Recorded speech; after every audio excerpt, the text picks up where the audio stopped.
Hello, sports fans. You're watching the NFL Report, Week 1 edition, and I'm your host, Dan. This is a new show I'm doing where I'm going to be talking about all things NFL, from the games the week before to what's going to happen next week, players of the week, all kinds of good stuff. I'm even going to be taking questions from you guys at the end, so be ready for that. Let's start this off with all the games from last week, and since I'm from Tampa, we're going to do the Bucs games first. Let's start breaking these games down. First game, Bucs-Lions. Lions won 27-20. Now the score looks close, but the game was not close at all. Calvin Johnson was just catching touchdowns all over the place, scoring all over us. Matt Stafford was having a ball out there. The Bucs, they just look weak. They look sluggish, out of place. The offense was out of sync. The defense couldn't get any pressure. The only thing I could see that was good about the Bucs was Mike Williams looking like Mike Williams of last year. Now for the Thursday night game. So the Packers won 42-34 over the Saints. They look just as strong as they did last year when they won the Super Bowl. Aaron Rodgers is playing MVP caliber football, and Clay Matthews is putting the pressure on. One of my favorite players from the Packers, though, is Tramon Williams. I think he's going to be one of the top corners in the NFL after this year, or within the next 2 years, definitely. The other side of the ball, we got the Saints. The Saints, I don't know what they're going to do about their running game. Mark Ingram, he looks good, but I don't know if he's the answer if Drew Brees is still throwing a ridiculous amount of passes during the games. But I will say Drew Brees still looks like Drew Brees, so they always got a chance. Next game, Ravens and the Steelers. Everybody was looking forward to this game, but nobody knew it was going to be this big of a blowout. The Ravens just dominated on both sides. Steelers, I don't know, they looked like they were getting smashed around. They're usually the team that's smashing other people with the run game and with their defense, and I wasn't seeing it at all. The Ravens were running all over them. Ray Rice was getting touchdowns, crazy yards, and they had 7 turnovers on defense. 7 turnovers. That's all I got to say about that. Next we got the Bears and the Falcons. The Bears won 30-12. It was another dominating performance. Brian Urlacher, he looks like an early candidate for Defensive Player of the Year. He led the team in tackles, scored. I mean, he was doing it all over the field. On the other side, the Falcons look pathetic. I'm going to say it right now. They look pathetic. Couldn't even score. I'm just really mad because I picked them to win the Super Bowl this year, and then right now they're letting me down. So we'll see if the Falcons step it up, but they look like garbage. The Bears, they look set and solid. Next we got the Browns and the Bengals. A lot of people expected this to be a come-out game for Colt McCoy, but it was the opposite. It was Andrew Dalton who was looking good on the Bengals, throwing passes smoothly, and overall their team just looks stronger. The Browns, they look like the Browns do every year, just disappointing. Next, we got a game that everybody was talking about beforehand, the Texans and the Colts, minus Peyton Manning. Texans won 34-7. The Colts have got to be the worst team now without Peyton Manning. I didn't want to say it this early, but I don't see them winning more than 3 games without Peyton Manning. They're definitely just done. As far as the Texans, they were the opposite, I would say. They looked a lot stronger than we thought they would. We didn't think they would dominate this much. But Mario Williams looks like his old self. And Andre Johnson is just what he is, the best player on the team and the best receiver in the NFL. Next, we got the Jaguars and the Titans. Jaguars won 16-14. The Titans, if they didn't have Kenny Britt, they wouldn't have done anything this week. They would have been a shutout because the Jaguars just looked way stronger. Their defense dominated them. Even without Gerard, their offense was still able to produce with Maurice Jones-Drew, one of the best running backs still. On the other side, the Titans, they got an even better running back in Chris Johnson, only ran him 8 times. 8 times? Come on, Titans. Do you want to win? Next, we got the game that was probably the most surprising to me. The Bills versus the Chiefs. I thought the Chiefs were going to be one of the better teams in the AFC this year. They look like they're competing with the Colts for the worst team.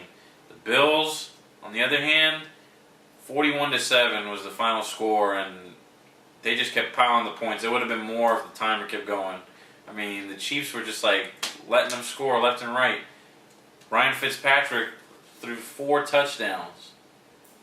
4 touchdowns. Who is this guy? I guess we'll see in the next weeks. Next, we got the Eagles versus the Rams. Eagles won 31-13. This game, I thought the outcome had a lot to do with what happened to Steven Jackson. First play of the game for the Rams, he scores a 47-yard touchdown run. Next time he runs the ball, gets hurt. He's out of the game real early, only 2 carries. After that, that's when the Eagles really started taking over. I think without Steven Jackson, the Rams are not too good. I'd say Sam Bradford's been overrated by a lot of people, and he really needs to show some more if they're going to have any chance this year. As far as the Eagles, they look strong. I don't know about Super Bowl contender like a lot of people have been saying, but I think they can definitely hold their own, and Michael Vick looks just as good as he did last year. Next, we got the Cardinals and the Panthers. Debut of Cam Newton. I don't want to jump on the bandwagon too quick, but 422 yards to come out your first NFL game, which, by the way, is an NFL record. That's just incredible, especially with all the pressure he had riding on him. Number 1 pick. I thought he played excellent. However, they lost still. So, obviously the Cardinals did something right, but I'd like to see better things from Kevin Kolb. I don't think he played as well as he should have, even though they came away with the win. So, good for them, but I'd like to see more. Next, we got the Chargers and the Vikings. Chargers won 24-17, and this game was about as close as it looked. They were just going back and forth. It was a slugfest. The Chargers came out on top. I like what I saw from Phillip Rivers, and Antonio Gates looks like the toes not bothered him too much, even though he didn't score. On the other side, I don't know what happened with Adrian Peterson. For all the yards he racked up, couldn't find the end zone. McNabb making his debut. I don't know how much I like McNabb still. He's getting old, but we'll see how it goes in the rest of the year. Next, we got the 49ers and the Seahawks. Big thing about this game is probably Ted Ginn Jr. returning kick return and a punt return for a touchdown in the same game. And right after the other, right when they needed it at the end of the game. Before that, score was tied up. After that, you see what happened. 33-17 for the 49ers over the Seahawks. Alright, next we got Redskins and the Giants. Redskins won 28-14, and the reason the Giants lost was probably because of Eli Manning looking like his old self, and not his good old self that won the Super Bowl. I'm talking about the old self that almost got his ass benched. Next, we got the Sunday night game. We got the Jets playing against the Cowboys. Jets came out on top in a nail-biting game, which was close all the way down to the wire. Jets won, though, 27-24. Cowboys, I like what I see from their defense. Not so much what I see from Tony Romo. If he didn't have Des Bryant out there catching those balls, it would have been a lot more embarrassing, and the score probably would have been a lot less. So, I like what I see from the Jets. Next, we got the first Monday night game, which was the Patriots playing against the Dolphins.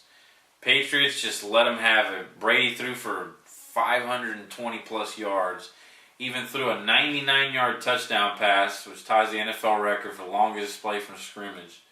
So, it was an amazing game. And last but not least, we got the second Monday night game, Raiders versus the Broncos. Raiders came out on top 23-20.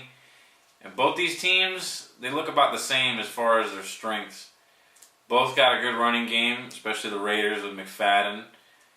Both not taking too many chances in the passing game.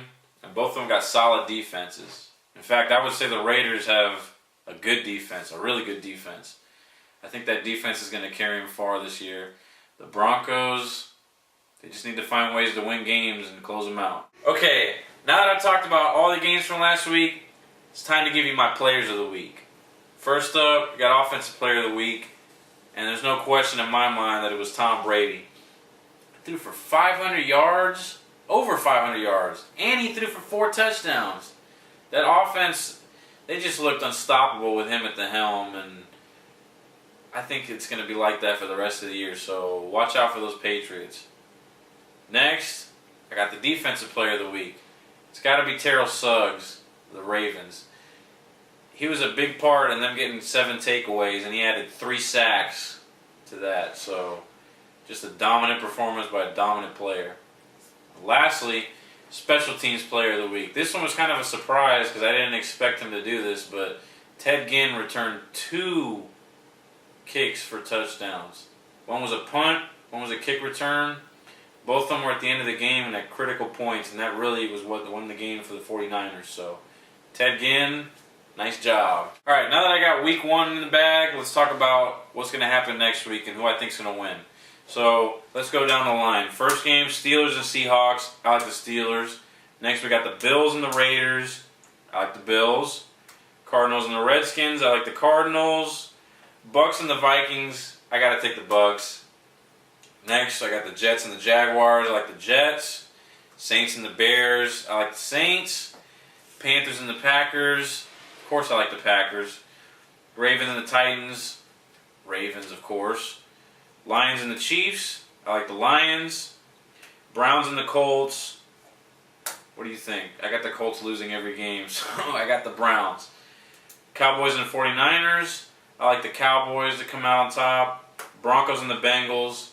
I like the Broncos. Next, I got my upset, which is Chargers and the Patriots. I like the Chargers to come out on top in that game, so call me crazy, but that's just what I'm feeling. Next, I got the Texans and the Dolphins. I like the Texans. Rams and the Giants. I like the Giants. And then the Sunday night game, probably the biggest game of the week, is the Falcons and the Eagles. Michael Vick playing against the old Falcons, and I like the Falcons to beat them. So we'll see how that turns out. Okay, that just about wraps it up for this week's edition of the NFL Report. Got just one more thing. I want to ask you guys a question. Leave the answer down in the comments section. Here it is. Who do you guys think is the strongest team in the NFL based on week 1? I'll give you guys my answer next week, and I'll go through all the comments and whatever you guys leave, figure out what everybody thought was the best team. So that's it for this week. Remember to subscribe and keep watching. I'll see you guys for week 2's edition of the NFL Report next time.